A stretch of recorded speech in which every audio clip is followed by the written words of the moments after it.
Hi everyone, welcome back to Banusami kitchen.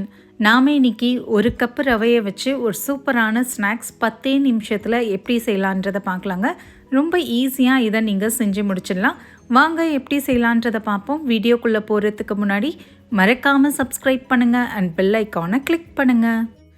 ஒரு பவுல் எடுத்துக்கோங்க. இதில் ஒரு கப் அளவுக்கு ரவை சேர்த்துக்கோங்க. வறுத்த ரவை, வறுக்காத ரவைன்னு எந்த ரவை வேணாலும் சேர்த்துக்கலாங்க. உப்புமாக்கு யூஸ் பண்ணுவோம் பார்த்தீங்களா, அந்த ரவை தான். 250 ml மெஷர்மெண்ட் கப்பு எடுத்திருக்கேன். இது கூட 3/4 கப் அளவுக்கு பால் சேர்த்துக்கோங்க.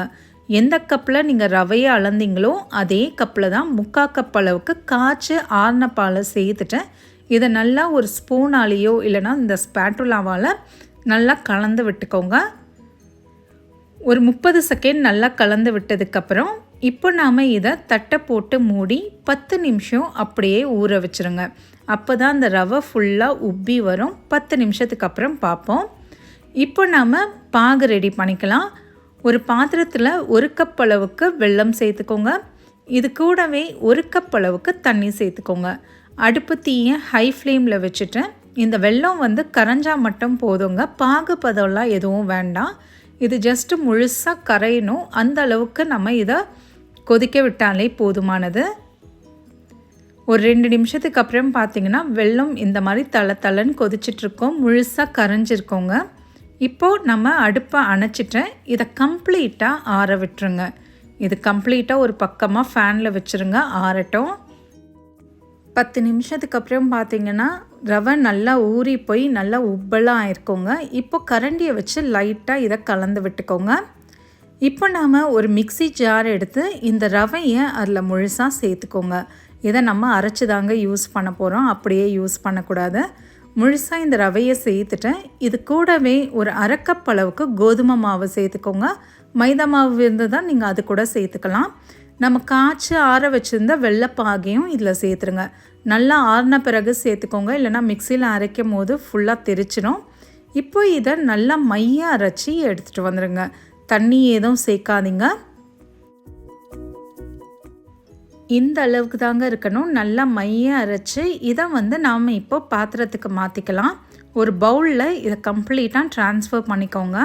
அப்போ தான் நமக்கு ஊற்றுறதுக்கு வாட்டமாக இருக்கும். அடுத்து நாம் இதில் தேவையான பொருட்கள் என்ன சேர்க்கணுன்னா, கொஞ்சமாக உப்பு சேர்த்துக்கோங்க. ஒரு 1/4 டீஸ்பூன் அளவுக்கு உப்பு, கொஞ்சமாக ஏலக்காய் தூள், ஒரு 1/4 டீஸ்பூன் அளவுக்கு ஏலக்காய் தூளும் சேர்த்துக்கோங்க. ஏலக்காய் தூள் இல்லாதவங்க நம்ம அரைக்கும் போதே 3 ஏலக்காவை சேர்த்து அரைச்சிக்கலாம்.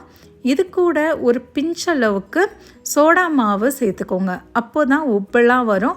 ரொம்ப ஜாஸ்தி சேர்க்க வேண்டாங்க. ஒரு 1/4 டீஸ்பூன் ஒரு பிஞ்ச் அளவுக்கு சேர்த்தாலே போதும் சோடா மாவு.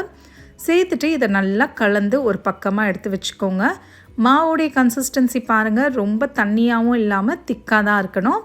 இப்போ கடாயில் எண்ணெய் நல்லா சூடாகணுங்க. மீடியம் ஃப்ளேம்லேயே வச்சு எண்ணெய் நல்லா சூடாகணும். பாருங்கள், கொஞ்சமாக மாவு போட்டிங்கன்னா மேலே எழும்பி வரணும்.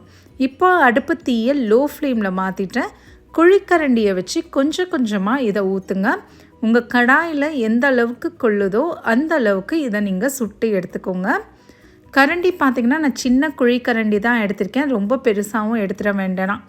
கொஞ்சமாக சின்ன குழிக்கரண்டிலேயே மாவை எடுத்து போட்டு நீங்கள் சுட்டு எடுத்துடலாம். லோ ஃப்ளேமில் 2 நிமிஷம் இதை நீங்கள் ஃப்ரை பண்ணி எடுத்தாலே போதும். இது அப்பம் பேன் இருந்ததுன்னா அதில் கூட அப்பம் மாதிரி குழிப்பணியாரம் மாதிரி நீங்கள் சுட்டு கூட எடுக்கலாம். 1 நிமிஷத்துக்கு அப்புறம் இதை மெதுவாக இந்த மாதிரி திருப்பி விடுங்க. பாருங்கள் எவ்வளோ உப்பெல்லாம் வந்திருக்கு. கலர் லைட் கோல்டன் கலரில் வரணுங்க, அதுதான் கன்சிஸ்டன்சி. பாருங்கள், 2 நிமிஷத்துக்கு அப்புறம் திருப்பி போட்டுருங்க. கலர் நல்லா கோல்டன் கலர் ஆகட்டும். அப்போ நாம் இதை எண்ணெயிலேருந்து வெளியில் எடுத்துடலாம். இப்போ பார்த்திங்கன்னா நல்லா கோல்டன் கலர் ஆகிடுச்சு, நல்லாவும் வெந்துடுச்சு. சப்போஸ் வேகாமல் எடுத்திங்கன்னா உள்ளே மாவாக இருக்கும்.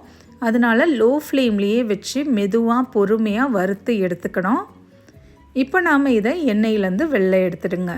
இதே மாதிரி எல்லா போண்டாவையும் நீங்கள் சுட்டு எடுத்துக்கோங்க. இதே அளவுகளோடு செய்யும் போது உங்களுக்கும் இது சூப்பராகவே வரும். ட்ரை பண்ணி பார்த்துட்டு எப்படி வந்ததுன்றதை எனக்கு கமெண்ட்ஸில் சொல்லுங்கள். மறக்காமல் சப்ஸ்கிரைப் பண்ணுங்கள் அண்ட் பெல் ஐக்கானை கிளிக் பண்ணுங்கள். இன்னொரு வீடியோவில் உங்கள் எல்லாரையும் நான் பார்க்குறேன். தேங்க்யூ ஃபார் வாட்சிங்.